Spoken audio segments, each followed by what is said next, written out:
Hello hello! Bienvenue dans le bureau des histoires.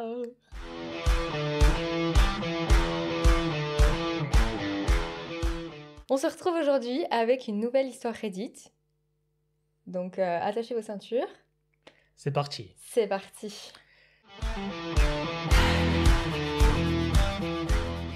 Alors, c'est moi le problème si je ne veux pas partager mon héritage avec le reste de ma famille. Je sais pas. Ça dépend. Si c'est ma sœur à moi, oui, c'est un problème. Si c'est toi, non, c'est pas un Non. problème. Ok. Plus sérieusement, le contexte. La situation familiale est assez chaotique. J'ai 25 ans et il y a 4 ans, j'étais fiancé à mon amour de lycée. Mon fiancé m'a trompé avec ma sœur qui a 28 ans. Oh la vache. Ça commence bien. On n'a jamais eu une bonne relation, même enfant. Alors quand j'ai découvert ça, j'ai coupé les ponts avec les deux, sans ménagement. Elle disait être folle amoureuse de mon fiancé. Mais il l'a largué en moins de 2 semaines et est revenu me supplier de lui pardonner. Ce que je n'ai évidemment pas fait. C'est bien. Good job. Au départ, mes parents étaient de mon côté, mais ma sœur a fait une dépression après la rupture et a été hospitalisée. Du coup, leur discours est devenu « c'est fini maintenant, tu ne peux pas lui en vouloir éternellement ». Alors j'ai coupé avec eux aussi et je suis parti faire mes études de master à l'autre bout du pays. Bien sûr que tu peux lui en vouloir éternellement. Ouais. Mon grand-père, lui, était furieux de toute cette histoire. Il a renié ma sœur et a passé un savon à mes parents. Par moments, j'avais l'impression que c'était le seul à vraiment me soutenir et à comprendre ce que je traversais. Quand il est tombé malade l'automne dernier, j'ai réussi à négocier avec mon boulot pour travailler à distance et je suis rentré pour m'occuper de lui. J'ai été anéanti quand il est décédé il y a quelques mois. Depuis mon retour, j'avais un contact limité avec mes parents, surtout pour ne pas empêcher mon père de voir son propre père. Mais c'était clair. Au moindre mot sur ma sœur ou sur cette histoire, je mettais fin à la discussion. Il s'avère que mon grand-père m'a pratiquement tout légué. Il a laissé de quoi rembourser une dette à mon père et quelques bricoles symboliques à d'autres membres de la famille. Mais surtout, il a pris le temps d'écrire des lettres pour chacun et a même enregistré une vidéo avec son avocat pour expliquer ses intentions. Je savais qu'il avait plutôt bien réussi dans la vie, mais il vivait très modestement, donc je n'avais aucune idée de l'ampleur de ce qu'il possédait réellement. Honnêtement, je donnerais tout pour le revoir, mais même après impôt, ce qu'il m'a laissé me met à l'abri à vie. Good for you. Pas mal. Mes parents, eux, sont furieux. Une des raisons évoquées dans le testament pour les avoir exclus, c'est à quel point il était déçu de la façon dont il m'avait traité pendant mon enfance, comparé à ma sœur. Et bien sûr l'histoire avec le fiancé. Il y en avait d'autres, mais c'est là-dessus qu'ils sont focalisés. Apparemment le testament est juridiquement blindé, donc maintenant mes parents me demandent de faire ce qui est juste, et de partager l'héritage équitablement entre eux, ma sœur et moi. Leur argument ? J'en ai pas besoin, je gagne plus que d'eux réunis et cet argent leur permettrait de prendre leur retraite. Quant à ma sœur, elle ne va pas bien et n'arrive pas à garder un emploi. Donc cet argent lui assurerait un minimum pour l'avenir, une fois que mes parents ne seront plus là. Mais je n'ai pas envie. Les volontés de mon grand-père étaient limpides. Et franchement, je n'ai pas non plus envie de faire plus que le strict minimum pour eux. Ils me reprochent d'être rancunière pour une erreur qui remonte à des années. Je ne veux pas nier, il y a sans doute un peu de rancune. Je ne souhaite pas forcément leur malheur, mais je ne pense pas non plus qu'ils méritent mon aide. Alors, c'est moi le problème ? Nope. Voilà, merci. Je pense que ça va être l'histoire la plus simple. Ouais. De lui en vouloir pour une erreur. Une erreur, c'est pas ça. Là, c'est pas une erreur, c'est une intention. Ouais. Parce que je veux dire, tu peux te dire, ah ouais, il est bien le mec à ma soeur, mais de là à aller jusqu'à sortir avec lui en même temps qu'il est avec ta sœur, c'est pas une erreur. C'est quelque chose quand même que t'as voulu. Mais toi, tu ferais la même chose qu'elle ? Moi, je ferais la même chose qu'elle. Ok. Surtout si il a laissé des lettres, des vidéos, pour expliquer ses choix et pour vraiment fermement donner son intention. Ouais, donc tu irais contre la volonté. Tu vas contre la volonté en fait de la personne qui t'aimait le plus dans ta famille, visiblement. Ouais. Parce que comme il l'a dit, sa sœur c'était la petite favorite, vu qu'ils lui ont tout laissé passer. Visiblement, c'était pas sa première histoire, vu qu'il a dit pour la manière dont ils m'ont traité quand j'ai grandi. Donc, il avait quand même du ressenti contre les parents Ouais. depuis un moment. Moi, je pense que j'engagerais la sœur à travailler pour moi, à faire le ménage, à laver les trucs. Et c'est à ce moment-là que je lui donne de l'argent. Moi, je sais pas, je trouve effectivement, les parents ils disent ouais, t'es rancunière, faut pas lui en vouloir pour une erreur. Moi, je trouve que c'est vachement minimisé ce qu'elle a pu vivre. Elle était fiancée. Ouais. C'est Bon, pas genre son premier mec à l'école, et même, et même en fait. Mais là, elle était fiancée, donc ça veut dire qu'elle avait vu son avenir avec cette personne-là, et sa sœur lui a piqué, et elle avait l'air très fière de ce qu'elle avait fait, jusqu'à ce qu'elle se fasse larguer comme une pauvre fille, et que derrière, elle se dise oh, oups, maintenant je veux de l'argent, merci beaucoup. c'était une erreur. C'était juste une erreur, je suis tombée sur ton mec par erreur, Et bam. et bam, ça fait des chocs à pic. Non, non. Ouais. Et par respect pour le grand-père. C'est des sacrées histoires quand même. Hein. Purée. Et toi? Je sais pas. D'un côté, je me dis, peut-être que je redonnerais de l'argent, mais dans le sens, comme j'ai dit avant, où il faudrait qu'il travaille pour moi. Ou qu'elle travaille pour Ouais. moi. Mais ça, je trouve que c'est... C'est méchant. Comment ils disent? Rancunier. Oui, mais elle avoue qu'elle est rancunière. Là, tu te venges, en fait. C'est de la vengeance. Oui, mais il faudrait quand même pour leur Là, apprendre t'as les pas choses. besoin, t'es blindé, tu peux vivre toute ta vie sans travailler. Est-ce que Ouais, t'as je sais. vraiment besoin de vengeance? C'est vrai. Après, c'est vrai que tu peux te poser la question pour les parents. Tu vois, est-ce que tu mets tes parents à l'abri parce qu'ils ont travaillé toute leur vie? Mais en même temps, s'ils t'ont maltraité, donc pas maltraité physiquement, mais maltraité, ils t'ont pas respecté pendant toute ton enfance et visiblement... Bon, après, on sait le pas les départ de- détails. Oui, oui, mais il a dit que le grand-père, il était fâché parce qu'il l'avait pas très bien traité pendant toute son enfance. Et visiblement, il y a d'autres histoires dont elle a pas parlé. Et les parents se sont arrêtés sur celle-ci spécifiquement et ils ont complètement occulté tout le reste.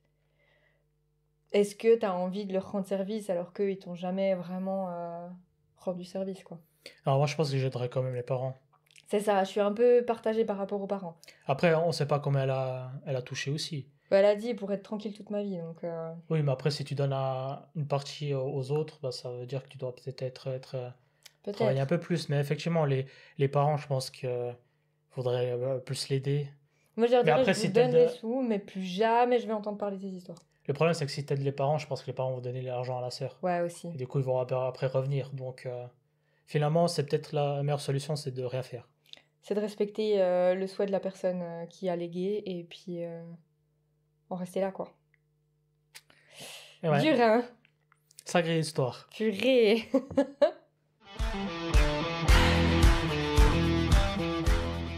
C'est parti. T'es prêt? Elle est un peu... Elle est un peu étrange, mais je l'aime bien celle-là. Vas-y. Ok.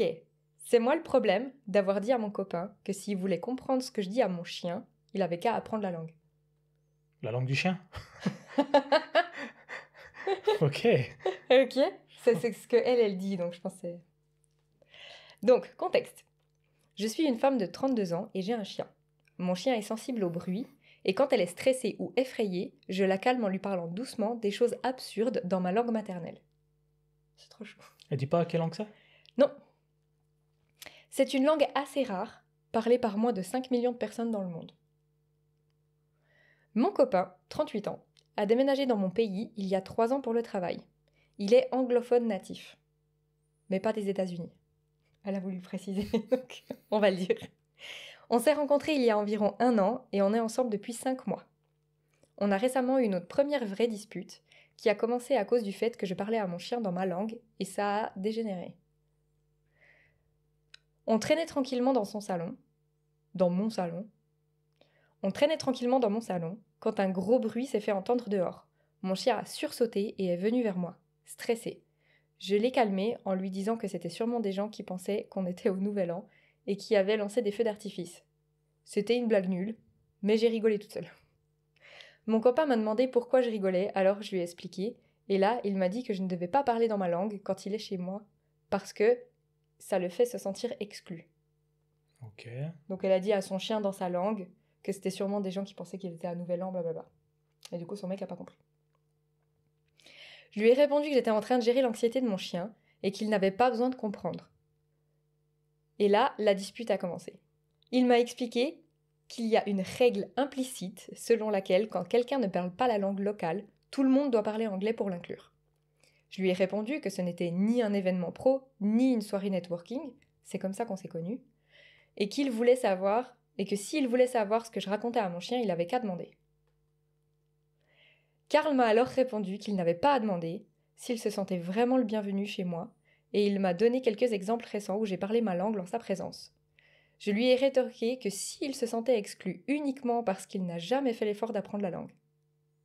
Bon, en même temps, ça fait 5 mois ensemble, c'est quand même compliqué d'apprendre une langue, mais...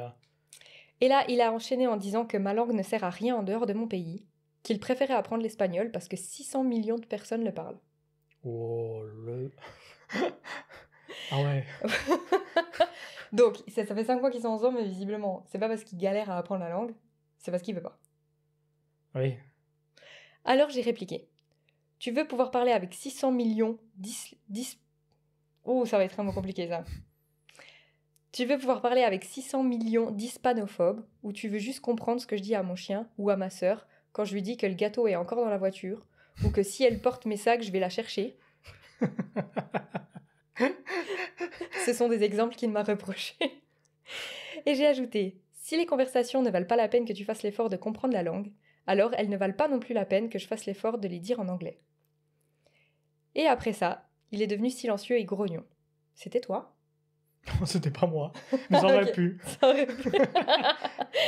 Pour le reste de la soirée, moi de mon côté, j'ai continué à parler à mon chien dans ma langue. Maintenant, je doute. Est-ce que c'est moi le problème ? Je comprends que son sentiment d'exclusion soit réel, mais en même temps, je trouve ça hyper culotté de me demander de parler à mon propre chien en anglais. Cela dit, du point de vue du chien, la langue l'importe peu. Sauf pour les ordres simples comme tu veux manger, apporte la balle et on va se promener. Mais pour moi, ce serait extrêmement bizarre de parler à mon chien en anglais. Alors, c'est moi le problème ? Oui. On veut du drama, donc tu dis oui. Non, effectivement, il y a le mec qui se prend la tête pour pas grand-chose. Parce que si c'est pour lui dire au chien donne-moi la patte et puis qu'elle le dit dans sa langue, je pense que tu peux apprendre 2 3 mots pour parler au chien. Parce que je pense qu'il est jaloux parce qu'il n'arrive pas à communiquer avec le chien. Je sais pas, après c'est vrai que tu te dis ils sont ensemble depuis 5 mois et elle a son chien depuis 6 ans.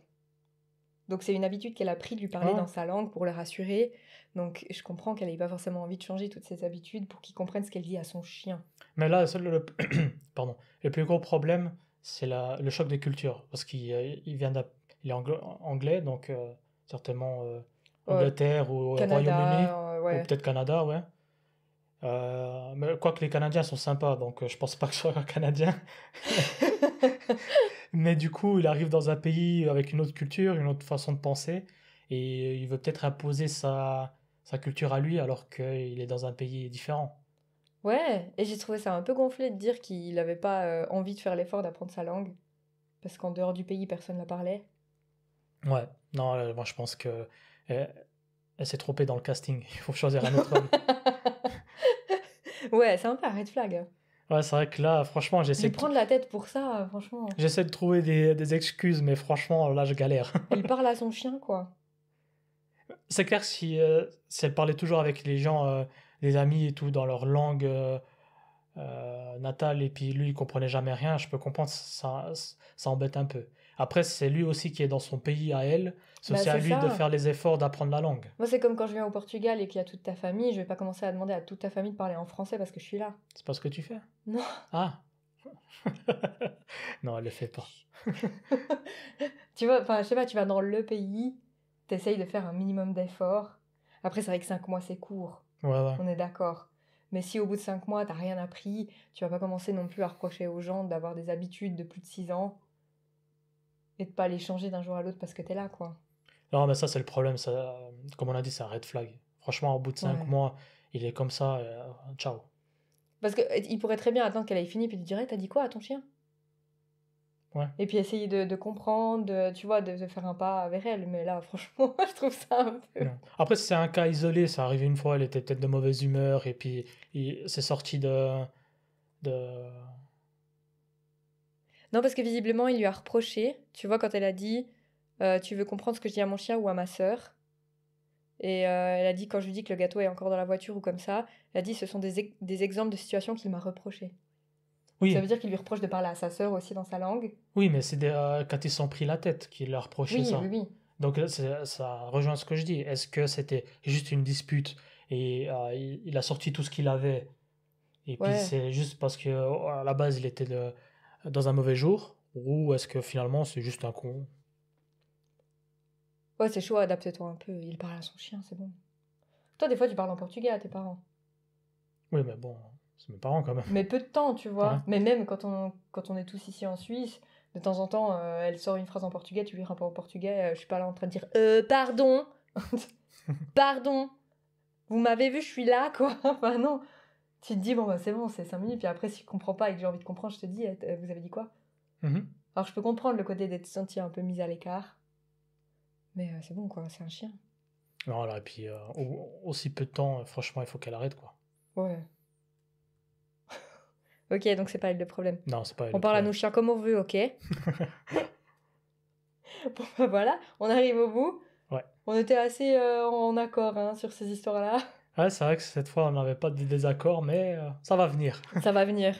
On vous promet, on va essayer de trouver des désaccords pour que ce soit un peu pimenté. Mais peut-être que vous, en commentaire, vous serez pas d'accord avec nous, et puis Ouais, ce sera surtout sur la l'occasion. première, je pense aussi. Par rapport Ouais. aux parents. Dites-nous par rapport aux parents ce que vous auriez fait. Mais même la deuxième, hein, Oui. tout. Donc voilà, on arrive au bout de cet épisode. Ouais, on arrive au bout de cet épisode, donc n'oubliez pas de vous abonner, d'activer la petite cloche, et puis on se retrouve très vite pour un nouvel épisode. Allez, bye bye!